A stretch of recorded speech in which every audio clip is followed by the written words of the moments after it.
तेज़ बारिशों की वजह से जम्मू कश्मीर के ज़्यादातर इलाकों में जानो माल का बड़ा नुकसान पेश हो रहा है, जिससे अछूता राजौरी ज़िला भी नहीं है। राजौरी ज़िला में भी बीते कुछ दिनों से हुई तेज़ बारिश की वजह से लोगों को बड़ा नुकसान उठाना पड़ा है और इसी की एक मिसाल राजौरी ज़िला के कोटरंका सब डिवीज़न के पंजनाड़ा इलाका की है। पंजनाड़ा मंदिरगाला के नज़दीक वाक़या एक इलाका है जहाँ बीते 3 दिनों से ज़मीन धंसने का वाक़या पेश हो रहा है। मकामी लोगों के मुताबिक ज़मीन धंसने की वजह से एक तरफ जहाँ हज़ारों कनाल ज़मीन तबाह हो रही है तो वहीं दूसरी ओर तकरीबन 20 मकानात को अब तक नुकसान पहुंच चुका है। सरकारी अमले ने बरवक्त कार्रवाई करते हुए इन तमाम मकानात से लोगों को महफूज बाहर निकाल लिया व इन्हें अलग अलग जगहों पर शिफ्ट किया गया है। वहीं इस इलाका में नेशनल डिज़ास्टर रिस्पॉन्स फोर्स यानी कि एनडीआरएफ की एक टीम को एसडीआरएफ के हमराह रखा गया है ताकि बरवक्त रेस्क्यू व रिलीफ ऑपरेशन आगे बढ़ाए जा सकें। इसी बीच एमएलए बुद्दल जावेद इकबाल चौधरी ने आज इस इलाका का दौरा किया। उन्होंने मकामी लोगों के साथ मुलाकात की, उनकी परेशानियों को सुना व ज़िला इंतज़ामिया राजौरी के काम की भी सताइश की और जानकारी दी कि इलाका में ये वाक़या पेश होने के फ़ौरन बाद ज़िला इंतज़ामिया ने कार्रवाई की व तमाम मुतासिर कुंभों को यहाँ से मुंतकिल कर लिया। उन्होंने मुतासिर कुंभों के लोगों को ये आश्वासन भी दिया कि हुकूमत व पूरी सरकारी अमला उनके साथ खड़ा है और उन्हें जो भी मदद चाहिए होगी वो दी जाएगी। उससे पहले है ऊपर बिल्डिंग से ठीक है बिल्डिंग ठीक है थोड़ा सा उसको इस वीक बाद बच्चा पानी है बड़ा सा तो कर गया कि ध्यान इस वीक संभालो ठीक है ना बाकी इस बारिश की बात कुछ दिनों का प्रॉब्लम से खड़ा है तो वो बात हाँ ना बाकी सब हो जाएगा ये बंदा सीट पे मार खड़ा है ये तो गुना जान भी नहीं गुना कर जान मार नीचे है या पीछे कोई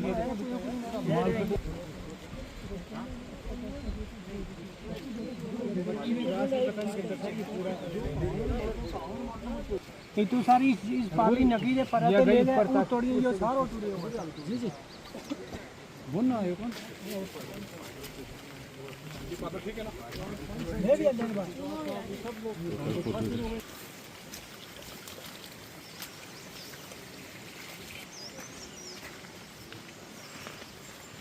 जाओ कुर्सी बांध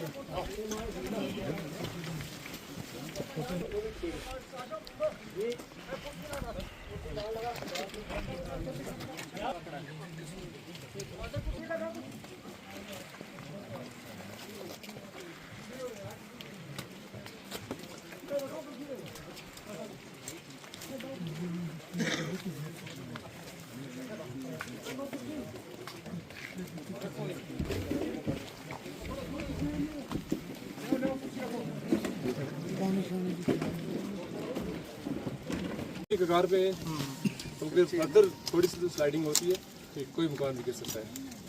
यार तो खुद तो 9-10 हमारे जो ऐसे मकान हैं जिनको क्रैक बहुत सीवियर आ गया है और पूरी तरह से तबाह हो गए। जो लबदा साहब ने बोला 26 मकान वो ये हैं कि स्पस्सी वगैरह आके ना वो खतरे की ज़द में कि अगर रात को रह नहीं सकते नहीं उनमें कौन रह सकेगा उनमें कौन बसेगा तो ये इसकी पेरिफेरी में नीचे वाले की में थोड़ी सी स्लाइडिंग होती है तो ये वाला वो तो फिर हो गया इनको वो लोग तो हमने शिफ्ट किए उधर सदर हॉस्पिटल में फ्लड कंट्रोल क्या मेजर लिए जा सकते हैं? जो है ना जहाँ से पानी निकल रहा है वहाँ छोटे छोटे चैनल बन जाए तो पानी साइड पे हो जाए। अच्छा उसके लिए आप क्या करोगे? हम डीपीआर बना सकते हैं। तो बड़ा लंबा टाइम है इमीडिएटली क्या किया जा सकता है? ये हमारे पास ये तो बहुत बड़ा नुकसान हो गया। ये काफ़ी तकरीबन पिछले कुछ अर्से से ये जो ज़मीन है ये सिंक कर रही थी, लैंड सिंक कर रही थी। तो जैसे हमें इसकी इतला मिली तो हमने डिप्टी कमिश्नर साहब से बात की तो उन्होंने उसी टाइम में एडीसी साहब को, तहसीलदार साहब को, एसएचओ साहब को, सबको यहाँ पे पूरी जो एनडीआरएफ की टीम है उसको भी रश किया यहाँ पे और फिर जो हिफाजती मेजर्स हैं वो लिए गए, लोगों को यहाँ से निकाला गया और इनके लिए जो एक कैंप जो है इसमें रखा है यहाँ पे जो पीएचसी की बिल्डिंग है उसमें। तो अब कल जियोलॉजी की टीम भी आएगी, वो एक टीम कंस्टिट्यूट की है डायरेक्टर जियोलॉजी एंड माइनिंग ने और फ्लड कंट्रोल डिपार्टमेंट कल ये जो मेजर्स बताएंगे पूरा स्टडी होगा तो उसके बाद ये जो फर्दर जो है स्टेप लिए जाएंगे। सर तो इसके अलावा मैंने एडीसी साहब को भी बोला, तहसीलदार साहब को भी कि इनकी जो कंपनसेशन की फाइल जल्दी तैयार करेंगे और अल्टरनेट लैंड कहीं सजेस्ट करेंगे जो गवर्नमेंट से इनको ट्रांसफ़र करवा के अलग ही इनको यहाँ से निकालना पड़ेगा और मकान बना के देंगे। और मैं पब्लिक को अश्योर करता हूँ चीफ मिनिस्टर साहब के बिहाफ पे कि इनको फुली कंपनसेट किया जाएगा और मकान बना के दिए जाएंगे। सर रेहान से भी कुछ इसी तरह की खबरें आ रही हैं कि वहाँ भी कुछ इसी तरह का जो है वो मंजर जो है देखने को मिल रहा है। बिल्कुल, वहाँ भी 5-6 घर डैमेज हुए हैं और ऐसे ही वहाँ भी लैंड सिंक हुई है। और इसका सबसे बड़ा रीज़न है जो कि एनवायरनमेंट के साथ छेड़छाड़ है। अभी हमने यहाँ पे आके देखा कि पानी का निकास नहीं है।